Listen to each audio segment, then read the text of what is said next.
ଏବେ ବହୁତ ବଢ଼ିଆ ହେଇଛି। ବିଶ୍ୱର ଏମିତି ବସଷ୍ଟାଣ୍ଡ କେଉଁଠି ନାହିଁ। ଆଗରୁ କ'ଣ ବହୁତ ଯେତେବେଳେ ବର୍ଷା ହେଉଥିଲା ଆଠିଆ ଆଠିଆ ପାଣି ହେଉଥିଲା, ଗାଡ଼ି ବି ବାହାରି ପାରୁନଥିଲା, ବହୁତ ଜାମ୍ ହେଉଥିଲା। ଏବେ ବହୁତ ବଢ଼ିଆ ହେଇଛି ବସଷ୍ଟାଣ୍ଡଟା।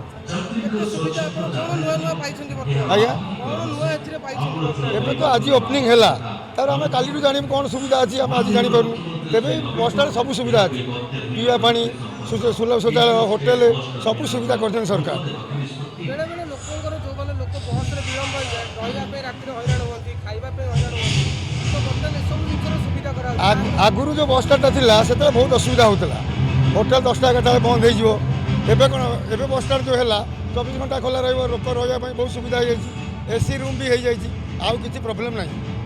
ହଁ, ସରକାର ଚାହିଁଲେ ୟାର ରକ୍ଷଣାବେକ୍ଷଣ କଲେ ସବୁବେଳେ ଏମିତି ରହିବ, କିଛି ପ୍ରୋବ୍ଲେମ୍ ନାହିଁ।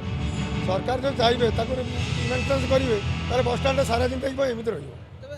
ଆମେ ସହଯୋଗ କରିବୁ, ସରକାର ବି ସହଯୋଗ କଲେ, ପବ୍ଲିକ୍ ବି ସହଯୋଗ କରିବେ, ସବୁ ଠିକ୍ ରହିବ। ଆଜ୍ଞା,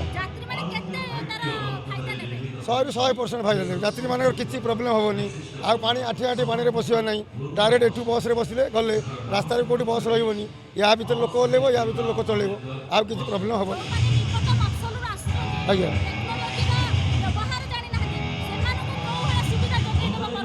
ଯେଉଁମାନେ ଲୋକାଲ ଗାଁ ଗଣ୍ଡାରୁ ଆସୁଛନ୍ତି ସେମାନେ ବସଷ୍ଟାଣ୍ଡ ଦେଖିଲେ ସବୁ ସୁବିଧା ଅଛି, ବସଷ୍ଟାଣ୍ଡ ଆଉ କିଛି ଅସୁବିଧା ନାହିଁ, ସବୁ ସୁବିଧା ହେଇଯାଇଛି।